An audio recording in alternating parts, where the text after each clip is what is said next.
Hoy, nabalitaan ko ah. Ano na naman to, ka-coffee? May nasagap tayong impormasyon. Meron daw pong pasasabugin. Hindi yung explosion ah. Meron daw pong ilalabas, ako bago ito, ka-coffee, mainit-init ito, ka-coffee. Meron daw pong ilalabas si Senator Raffy Tulfo. Bukas yan, ka-coffee, patungkol dito sa Pogo. Ano kaya ito, ka-coffee? Nako, bukas na yan, ang tabayanan nyo, ka-coffee. Ngayon September 2, bukas September 3, walang pasok po sa tanggapan ng gobyerno, pero meron pong ilalabas, walang holiday dito eh. May ilalabas daw po na bagong report o bagong impormasyon patungkol sa mga operasyon ng illegal na Pogo dito sa Pilipinas, si Senator Raffy Tulfo. Ano kaya yan? May mga tao bang mapapangalanan? Bukas yan, ka-coffee. Nakarating sa atin yung balita na yan, ka-coffee. Ayan o, mga bagong discovery, yan, mga kalakaran, mga transaction. Nako, sino ba yung mga involved dyan sa Pogo na yan? Ayan, syempre, yung pamilya Guo, yung kay Alice Guo, yan, involved yan dyan. Sila Cassandra Ong at iba pang mga Chino ang involved dyan. At syempre, hindi mawawala ang common denominator sa investigasyon ng PAOK, isa at isa ang paulit-ulit na lumalabas dyan sa investigasyon ng PAOK na yan. Walang iba kundi ang pangalan ni dating spokesperson, Harry Roque. Nako, kasama kaya siya sa bagong revelasyon bukas? Excited na ako dyan. Ano ba mangyayari dyan, ka-coffee? Ang tabayanan natin yan, ka-coffee. Bukas, walang pasok sa mga tanggapan ng gobyerno. Pero abangan ninyo ang pasabog na ito, ka-coffee. Ano ba yung pasabog na yan, ka-coffee? Bukas yan ni Senator Raffy Tulfo. Ang tabayanan nyo po yan. Kasi kung yung matatandaan, itong si Senator Raffy Tulfo din, yung unang naglabas patungkol dito sa pagkakaaresto, pagkakahuli sa immigration dito kay Cassandra Ong at sa kapatid ni Alice Guo na si Sheila Guo. Isa din siya sa mga nauuna sa nakakatanggap ng impormasyon eh. Of course, bukod kay Senator Risa Ontiveros, nakakatanggap din ito ng mga A1 intelligence reports. Ay bukas ang tabayanan natin yan, ka-coffee. So ano mangyayari dyan? May hearing ba bukas? Ano petsa ba bukas? Address? I'm not sure kung may hearing bukas, pero ang nakarating sa atin, may ilalabas sila bukas na mga bagong impormasyon, mga bagong discovery patungkol dito sa Pogo na yan. At kung babalikan natin, ka-coffee, sige, total, dito na naman tayo. Hindi ko pa ito na topic pero nung mga isang araw pa itong lumabas, ka-coffee. Itong pangalan ni Harry Roque, paulit-ulit na lumalabas sa investigasyon ng PAOK. Bakit kaya? Ano ba talaga si Harry Roque dyan? Abogado lang ba talaga siya? Yun lang ba talaga ang papel niya? Abogado lang siya. Pero bakit paulit-ulit na lumalabas ang pangalan niya? Hala. Anyari?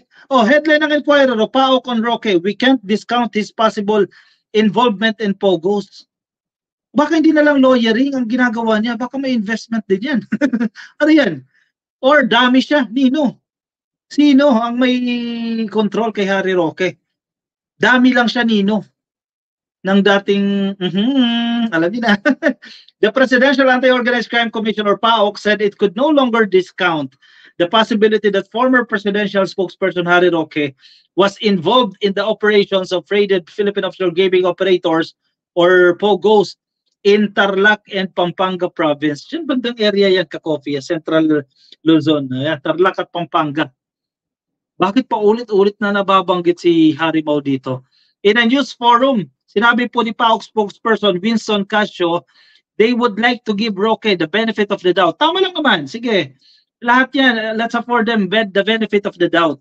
However, he revealed that Roque's name kept appearing on the documents found in the raided Pogo Hub in Porac, Pampanga. Bakit maya-maya lumalabas ang pangalan ni Harry Roque sa mga dokumento diyan sa mga nakumpiska nila diyan sa Porac, Pampanga? Anyari? Nagkamali lang daw. Nang una, syempre, dinideny nila yan. Yung nakuha mga bank details dahil lang daw sa executive assistant niya na dyan nagbibilit o dyan nakastay sa boarding house nila dyan sa loob ng Pogo Hub. Yan lang. Di ba? Pwede mo pang mapalusot ang una yun. Pero sabi ng PAOK, paulit lumalabas ang pangalan ni Harry Roque. Ano ba talaga siya dyan? Yan ang dapat masagot dyan eh. Siguro, kung papansinin ninyo, kaya confident si Harry Roque. O sige, ano ba talaga ikakaso nyo sa akin? Confident siya kasi abogado siya eh. Malinis magtrabaho, ka-coffee. Malinis, pero nalusutan ng bahagya. Abogado yan eh, decorated lawyer yan eh. So alam niyo yung mga strategies dyan, gagamit ng mga dummy at kung ano pa mga style. Abogado yan eh. It's just that nalusutan lang siya, bahagya, no? So baka nga ha, baka, hindi wala pa naman yung finality yan eh.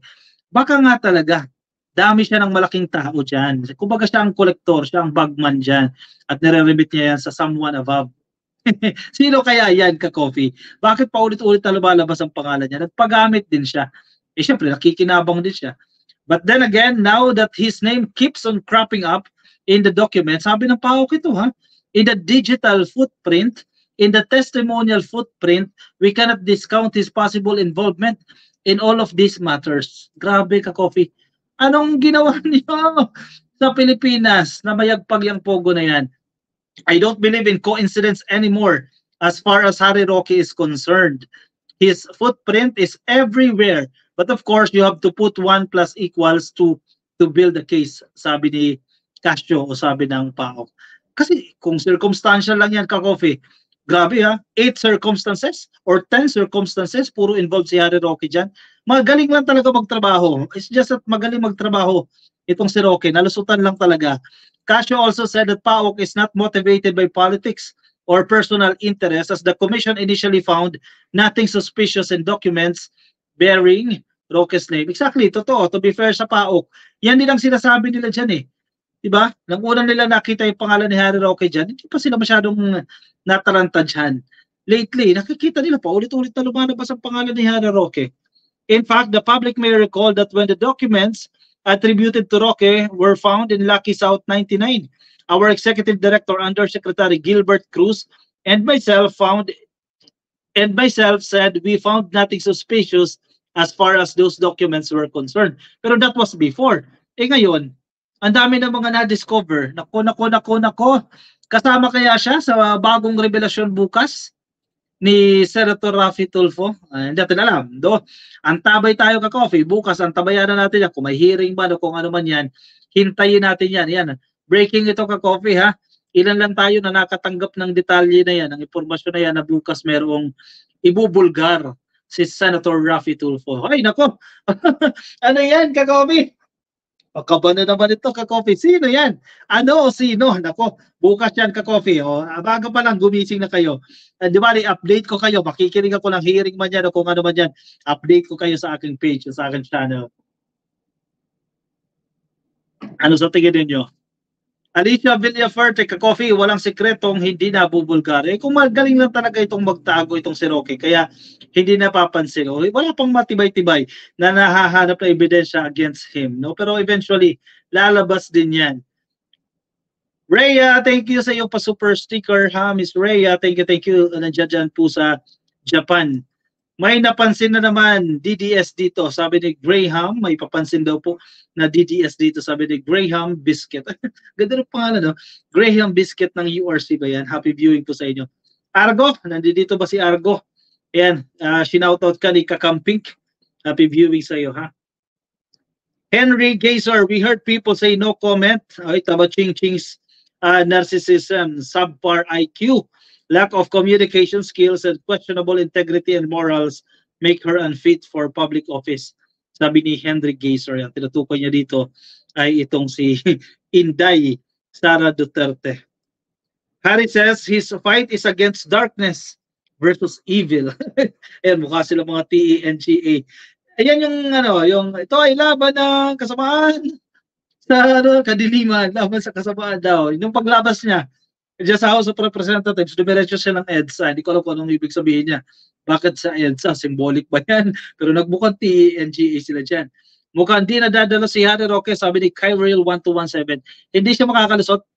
Isusumpi na siya. Maka-content ulit siya dyan.